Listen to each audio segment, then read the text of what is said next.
ao podcast Sequência. Esse é o primeiro episódio da segunda temporada do podcast Sequência, um podcast sobre histórias em quadrinhos da perspectiva de autores independentes. Eu sou a Love 6 e apresento esse podcast com o Lucas Guerri. E aí, galera? A música tema do nosso podcast foi cedida gentilmente pelo Esteves e vocês encontram os links das nossas redes sociais e também dos nossos colaboradores na descrição desse episódio, na plataforma da qual você está nos ouvindo. Acompanhe nosso podcast, comente, compartilhe com amigos. É isso aí, gente. E esse, então, vai ser o nosso primeiro episódio da nossa segunda temporada. E a gente vai começar fazendo uma retrospectiva rápida aqui de como é que foi a nossa primeira temporada ano passado, 2020. A gente publicou 7 episódios, né? A partir de julho ali. E a gente planejava um pouquinho diferente como foi no começo e tal, mas acabou que a gente fez mais ou menos um episódio por mês aí. E foi um processo bem legal, né? Pra mim foi bem interessante e divertido também. Achei que foi bom. Um por mês para podcasters iniciantes. Achei que foi sucesso. Também o nosso tema, né, histórias em quadrinhos, essa perspectiva dos próprios autores de quadrinhos, acho que é uma característica legal do nosso podcast, que dá essa diferenciada, assim, nesse sentido de que existem muitos podcasts sobre quadrinhos, mas a gente focou bastante em temas de carreira na primeira temporada, que era uma conversa que a gente estava sentindo falta dentro do nosso rolê, né? Uhum. Eu acho que isso foi legal, e tanto esse lance de falar de carreira e de processos de trabalho e tal, e também acho que a própria questão da gente trazer essa perspectiva bem, porque assim, a gente é autores e claro, a gente também é pessoas que estão pensando quadrinhos e tal, mas né, acho que a gente sentiu essa falta também de ter esse olhar dos autores nesse espaço de fala e de reflexão sobre a linguagem dos quadrinhos, porque a maioria das outras coisas é feito por pessoas que estão mais nesse lugar da pesquisa acadêmica ou da análise, enfim, né, do jornalismo de quadrinhos, e são perspectivas importantes, mas acho que a gente consegue completar bem aí digamos, o panorama dos podcasts de quadrinhos brasileiros aí com essa nossa perspectiva, né? Isso mesmo. E esses temas de carreira, de mercado dentro do nosso rolê, eles são, eu não quero dizer tabu, porque tabu é uma palavra muito forte, mas as pessoas se sentem um tanto constrangidas de conversarem, né? Conversa muito sobre processo criativo e coisas assim, mas sobre grana mesmo, sobre profissionalização, acho que está faltando mais diálogo sobre isso, e eu espero que com nossa primeira temporada a gente tenha estimulado as pessoas a conversarem mais, a pelo menos refletirem mais sobre como elas se posicionam enquanto autores ou outros agentes do mercado de quadrinhos brasileiros, como elas se posicionam em relação a essas questões. É importante que a gente tá oferecendo esse espaço aí, né, de reflexão.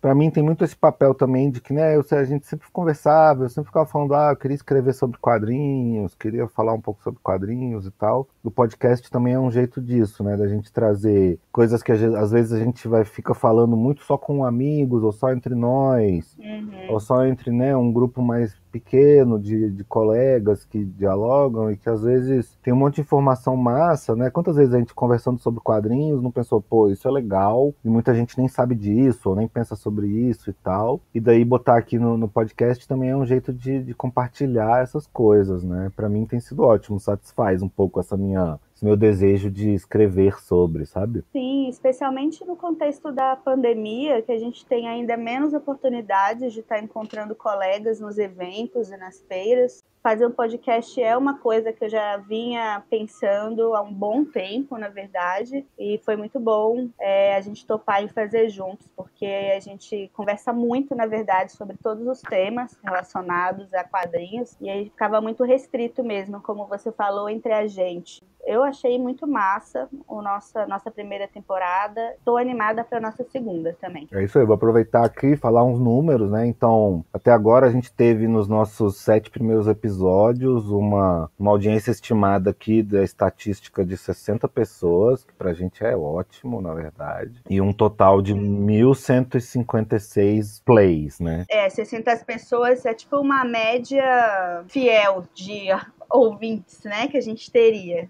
Que eu acho que se realmente a gente tem 60 pessoas que estão acompanhando e ouvindo o podcast, acho que é muito massa mesmo, porque é um tema tão específico, né? Acho que sim, acho que é sucesso total. Se tiver 60 pessoas que sempre ouvem, tá muito bom. E me surpreendeu, assim, na verdade, esses números, né? Eu tinha essa ideia bem pessimista de que um podcast sobre fazer quadrinhos, quem quer saber sobre isso, assim, quem vai dar moral? Mas a gente recebeu, inclusive, feedbacks bem legais. A gente convidou algumas pessoas e outras pessoas se ofereceram para gravar com a gente, o que também foi muito massa. Foi realmente muito bom ter feito essa primeira temporada e agora a gente vai partir para a segunda temporada, desenvolvendo a partir do que a gente fez, né, tentando melhorar sempre, e também acho que agora a gente vai começar a passar um pouquinho para uns outros temas também, né? Acho que inevitavelmente a gente vai continuar ainda falando um pouco sobre questões que tem a ver com trabalho e, né, mas acho que a gente vai entrar um pouquinho mais nesse lado do processo criativo, falar um pouco de roteiro, falar sobre projetos específicos e tal, enfim, que agora a gente vai fazer esse desenvolvimento. Também é legal isso, tendo feito a primeira temporada, que tá lá registrada, né, a gente consegue também desenvolver um assunto, que eu acho que é um problema muito grande nos quadrinhos, enfim, até em outras áreas, eu acho, no Brasil, assim, a gente fica tendo que aprender de novo as mesmas coisas que as outras gerações aprenderam, a gente fica repetindo muito os mesmos assuntos. Então, assim, por mais que a gente esteja identificando como pertinente, esse assunto do mercado, do trabalho e tal, é uma coisa que, na verdade, a galera dos quadrinhos está martelando há um tempo já, né? Então acho também que a gente tem essa oportunidade de criar um registro e de dar uns passos adiante, desenvolver a parada, né? Porque uma das intenções que a gente tem em fazer um podcast é também contribuir com o rolê, né? De alguma forma propiciar um contexto de melhora não só para a gente, como autores e indivíduos, mas também para a coletividade dos quadrinhos aí, né? Isso. Para a gente continuar, como é que tá a sua vida, a sua situação de profissional dos quadrinhos agora, comparado a quando a gente começou o podcast? Lá no primeiro episódio da primeira temporada, a gente falou como a gente estava nos primeiros meses de pandemia, e agora vai bater um ano. Para mim foi, enfim, acho que para todo mundo, né, assim, mas compartilhando a minha experiência pessoal aí, foi um ano bem difícil, 2020, né, ter perdido o circuito de feiras e tudo isso foi bem paralisante para mim, assim. Eu consegui manter um projeto, uma empreitada, que é esse projeto que é o Quimera, que é um projeto que eu estou fazendo em parceria com o Rafael Lobo.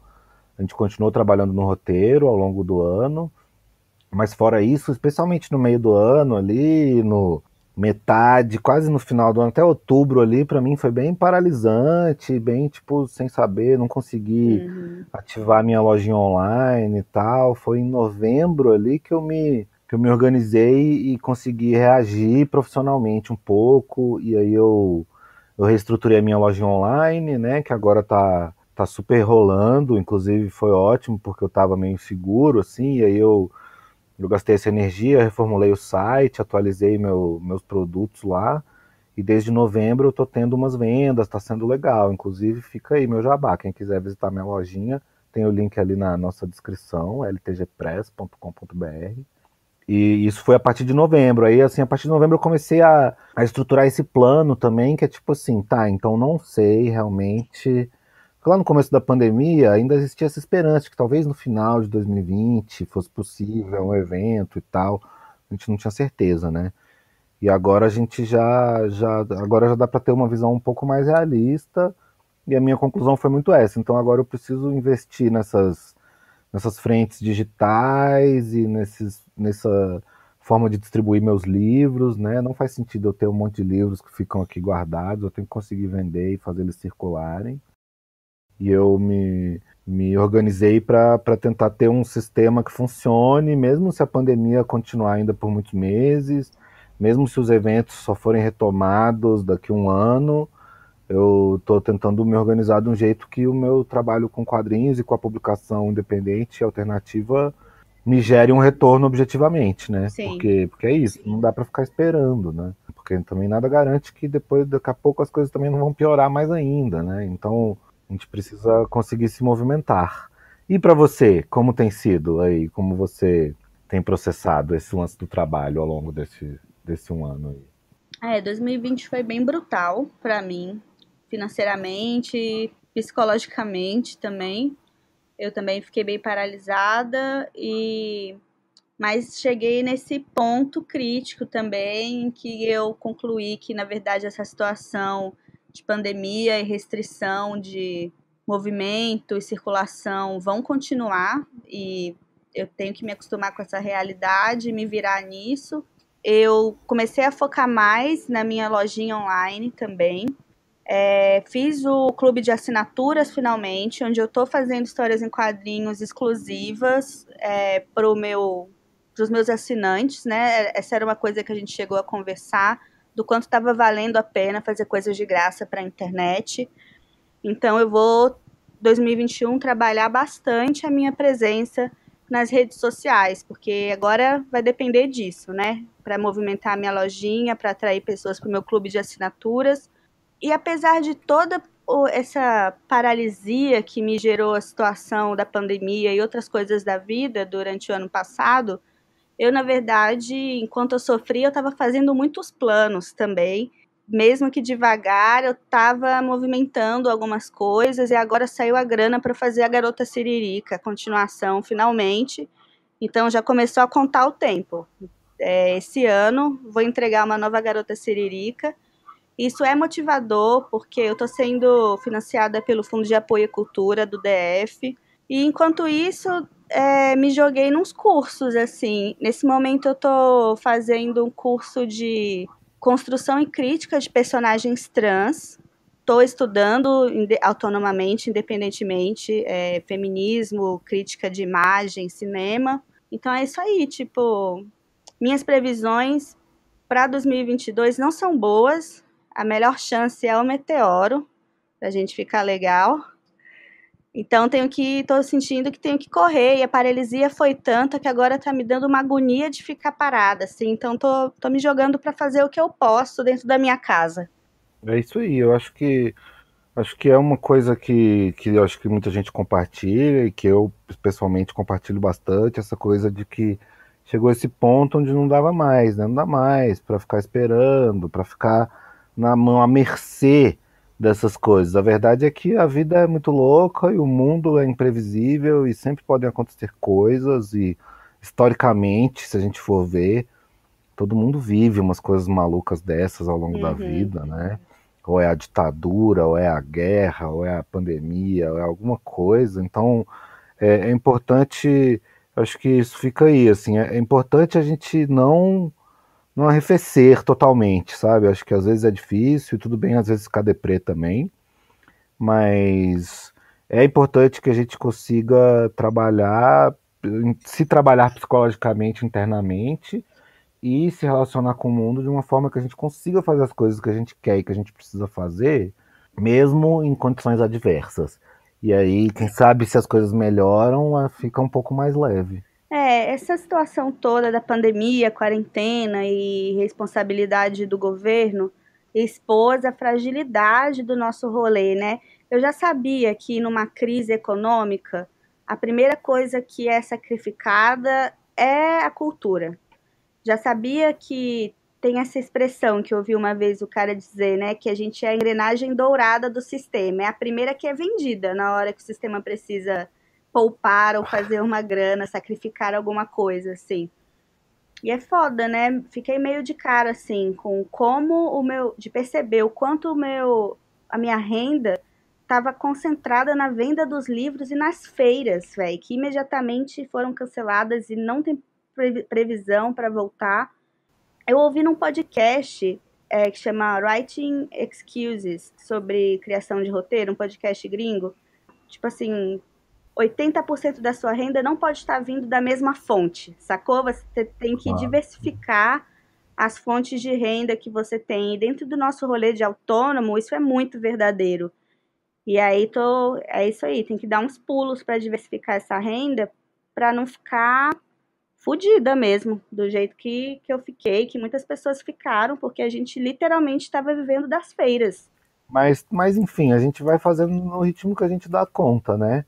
E eu acho que agora a gente mencionou umas coisas que eu acho que é legal, que é esse nosso segundo assunto desse nosso primeiro episódio, que eu acho que é interessante a gente começar a temporada e o ano falando sobre isso, para depois, lá no final, a gente retomar e ver como é que foi. Que é, Sim. a gente tá, os dois, nesse ano, envolvidos em projetos de histórias em quadrinhos longas, que vão provavelmente demorar o ano todo, ou pelo menos uns bons meses para serem produzidas, né? Que a gente já vinha trabalhando em graus variados e tal, e a gente, né, que evocou esse assunto, que é tipo, como lidar com projetos longos, né? Como se relacionar e como processar essas coisas. Então, acho que você pode começar falando um pouco aí mais especificamente desse seu desenvolvimento e do lugar onde você está com esse projeto da Garota Cirílica, que está começando agora, né? A Garota Cirílica 2. Isso, esse foi um projeto que eu inscrevi no FAC-DF em 2018, mas a grana só caiu na conta do banco no final de 2020. E aí o que acontecia, né? Eu terminei a Garota Siririca, a primeira fase, em 2014, a gente publicou em 2015 e uma nova edição em 2018. E aí, desde 2015, todo ano eu sentava para fazer esse rascunho de um roteiro da continuação. Mas os anos foram passando e o dinheiro foi demorando tanto para sair, em alguns momentos eu acreditava que não ia mais rolar. Uhum. E aí, quando saiu a grana finalmente, eu me vi totalmente desmotivada e bem desinteressada, sabe? Em continuar esse projeto. Mas aí não tinha como, aí eu já tinha um compromisso, tive que encontrar formas de me reaproximar e me reapaixonar por esse projeto. Eu acho que isso é legal, né? Quando, por um lado, assim, por um lado é bom se a gente pode ser livre, fazer só a coisa que a gente quer e tá mais interessado agora, mas por outro lado, ter uma motivação externa e se você conseguiu se colocar nesse lugar de se reapaixonar com a coisa, eu acho que é massa, porque eu acho que a Garota Siririca, a continuação da Garota Siririca tem um potencial de ser um trampo massa, que mais legal do que abandonar esse trabalho e tal, é conseguir se relacionar de uma outra forma com ele, renovar e renovar a sua energia, né? Eu tô fazendo um paralelo, eu tô fazendo esse projeto que é o Quimera, né? Que é uma história em Uhum, quadrinhos longa, em dupla, né? Com o Rafael Lobo escrevendo e eu desenhando, mais ou menos, porque a gente meio que vai planejando a ideia juntos, e ele também faz uns storyboards, então a gente está compartilhando bem, assim. Mas é um projeto também que a gente já está há anos, na verdade. Teve um momento em que a gente publicou um pedacinho do início, a gente tentou impor um ritmo semanal, de tentar fazer para a internet e tal, uhum.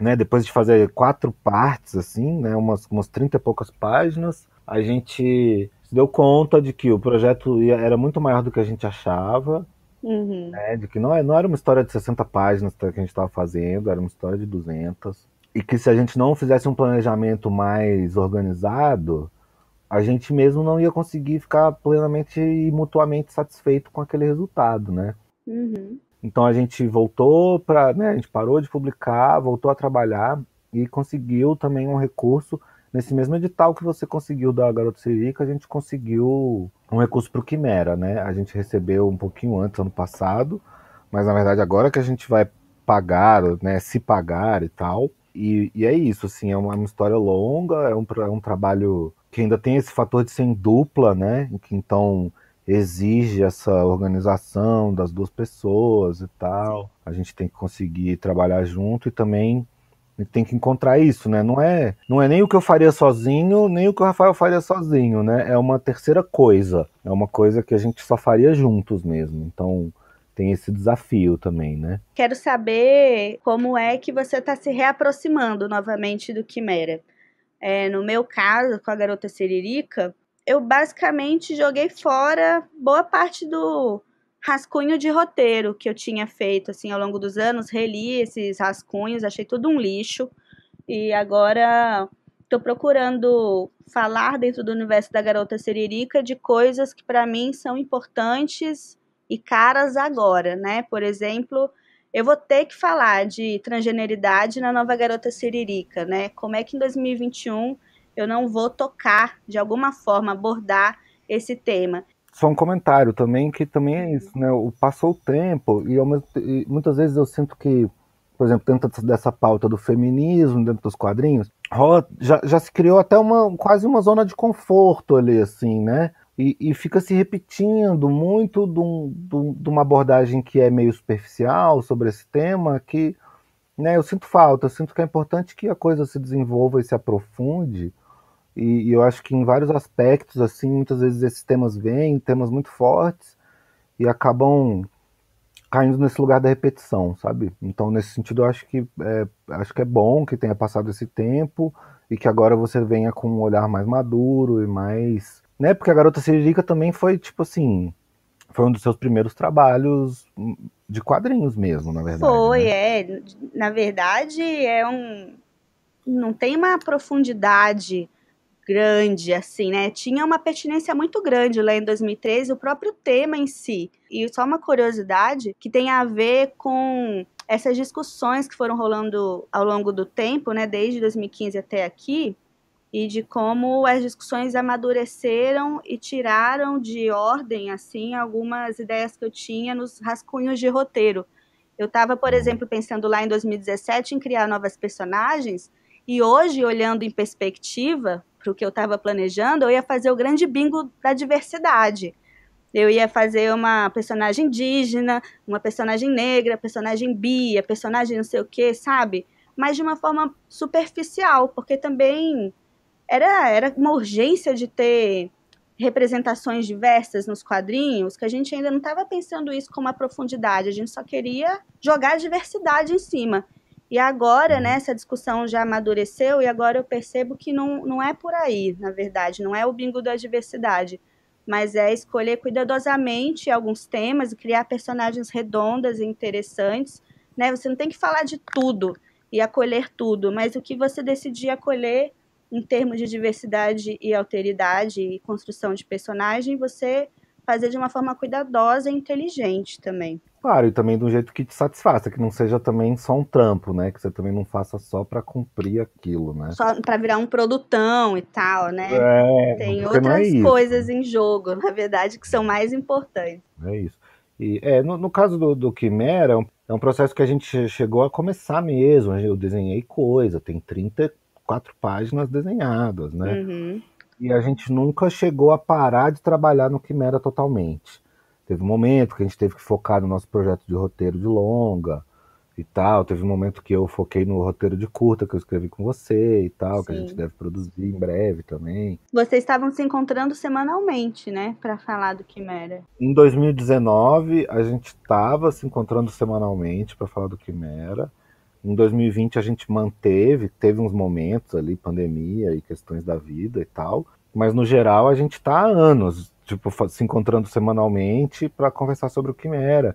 A gente tem uma super pesquisa, né? Um processo com o Rafael. O Rafael é um cara que tende a pesquisas aprofundadas e com bastante base textual e tal. Então, ele também teve, né? Usou esse tempo para desenvolver. E nesse momento a gente tem uma base conceitual bem sólida, bem planejada, e a gente está desenvolvendo agora os episódios mesmo, assim, tipo, retrabalhando um pouquinho os que a gente já tinha e estruturando os episódios, e a minha ideia é que o quanto antes a gente consiga já ir gerando os thumbnails, né, os storyboards das páginas, porque é isso também, agora eu já estou num momento em que eu quero muito começar a desenhar, mas a gente ainda precisa planejar um pouco mais, eu ainda preciso um pouquinho mais seguro para conseguir, né? E é isso, assim, os projetos quando eles demoram muito, às vezes funciona, às vezes tem um roteiro que aguenta, mas às vezes tem um roteiro que passa 2 anos e ele fica velho totalmente, né? E agora tem, sei lá, 2 anos, vai fazer 3 anos que eu desenhei aquelas páginas, sacou? Faz muito tempo, né? E aquela que a gente tava falando também, né? Tipo assim, o desenho muda e tal, então É talvez isso.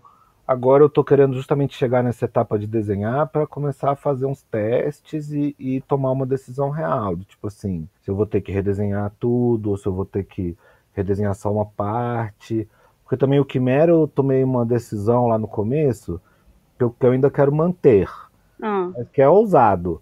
O Quimera ele é todo desenhado à mão, num papel maneiro, com uma corzinha aquarelada e retoques de guache, etc, né? sim. Então, os originais ficam lindos, mas é um processo trabalhoso E agora, por exemplo, no último ano, assim, eu tenho trabalhado muito desenho digital, tô com iPad, então eu tenho feito muita coisa do Procreate. Então eu fico pensando, talvez, por exemplo, talvez eu mantenha o desenho e faça uma cor digital, porque agora com uma ferramenta dessa eu consigo fazer uma cor com um efeito aquarelado de forma digital muito bem. Então, assim, a princípio a ideia é aproveitar o material que a gente já tem, mas a gente já planejou algumas modificações nos episódios que já existem, mas é mais assim, adicionar uma página aqui, mudar uma ordem de quadros ali e tal. Mas só fazendo, né? Só gerando umas novas páginas e botando uma do lado da outra e conversando com o Rafael e vendo juntos é que a gente vai poder realmente ter certeza, né? Tem uma hora que só o processo de concretizar o trabalho responde umas perguntas, né? Onde as pessoas podem ver essas páginas que você já fez para saberem do que a gente está falando? Essas páginas estão no. Tem uma publicação no Tapas com todo esse material, acho que é o melhor lugar para ver. Pode botar o link nas descrições aí. Eu não sei Bora botar o link. o link exato de cor, mas eu vou anotar aqui, depois a gente bota ali na descrição pro pessoal ver, quem quiser ver esse trabalho. Porque é isso, né? Histórias longas demoram. O Marcelo de Salete não ficou 10 anos fazendo aquela parada? O Angola Janga? Foi. Aí é maravilhoso, importante, essencial, publicado em milhões de idiomas. Porém, 10 anos, né? Não vamos levar 10 anos, vamos publicar essas histórias esse ano. É isso. Bora nessa. É isso. Não, mas e eu que botei no meu projeto que eu prometi lá pro FAC, que eu ia fazer o roteiro da Garota Siririca em um mês. Eu prometi mais de 200 páginas e ia resolver o roteiro em um mês. Essa era quem eu era em 2018, 2017. Mas eu tô compartilhando esse processo, avisando da revisão que eu tô fazendo e vou compartilhar os meus estudos e todo o processo da Garota Siririca no meu clube de assinaturas também. É uma coisa que vai alimentar o clube aí. E eu também planejei isso, né, para tornar o clube uma coisa importante, para atrair as pessoas para o clube de assinaturas. As páginas explícitas dessa Garota Siririca, eu decidi que só vão sair no clube também. Porque essa é uma característica do edital em que a gente passou, Você com Quiméria e eu com a Garota Siririca, que é um edital de desenvolvimento, né? É para a gente fazer a história, desenvolver a história, mas não necessariamente publicar. Uhum. Se continuar essa situação sem feira, eu estou questionando seriamente a possibilidade de continuar com uma carreira independente de autora, né? Sem apostar nas editoras, porque nesse momento tanto eu quanto você estamos rodeados de caixas de livros. Eu acho que é importante, eu acho que tem que trabalhar a lojinha online, acho que vale a pena, acho que a Garota Siririca é um projeto que com certeza você consegue financiar um livro com uma pré-venda ou um catarse, uma coisa assim, né? Eu não sei se eu consigo vender depois, né? Porque não tem distribuição. Essa questão que você falou acho que é interessante, né? Porque agora a divulgação e a publicação desses conteúdos está muito vinculado à mídia social. Quando a gente fez a Garota Siririca, quando você fez a Garota Siririca, foi, né? Na época a gente mantinha o blog da revista Samba, né? Eu junto com os meninos. E aí você produziu a Garota Siririca e a gente publicou a Garota Siririca no blog, né? Primeiro. E o blog o blog não tem essa questão da censura, né? Pra ver, como é muito louco, né? Parece que é o passado distante, mas é isso. Dia desse, quando você estava produzindo a Garota Siririca, o blog era uma plataforma real. E agora já meio que parece impensável usar o blog e não publicar numa mídia social, né? Muito louco, muito louco. Pois espero que no futuro a gente tenha uns desdobramentos aí da internet que acabe com essa concentração tão cabulosa, né, em cima das redes sociais, mas eu acho que isso é tema para outro episódio. Com certeza. Então é isso, gente. Esse foi o nosso primeiro episódio da segunda temporada. A gente espera que vocês continuem acompanhando. Lembrem sempre de convidar as pessoas que vocês acham que possam gostar do nosso podcast para ouvir e curtir esses nossas conversas. Também lembrando que se você é uma pessoa dos quadrinhos ou interessada e quiser participar de alguma forma, sugerir um tema, alguma coisa, manda mensagem pra gente, porque a gente quer e quem sabe até a gente faz uma participação aí. E é isso. Esse foi o nosso primeiro episódio da segunda temporada. Relembrando que a nossa música tema chama Amazonas e foi gentilmente cedida pelo Esteves, do Chupamanga Records. E os links dos nossos trabalhos, tanto de nós dois, os apresentadores, quanto de colaboradores e outros projetos, por exemplo, que a gente mencionou nesse episódio, estão na descrição. E é isso aí, eu sou o Lucas Guerri e apresento esse podcast junto com a Love Love Face. Tchau! Tchau, gente, valeu!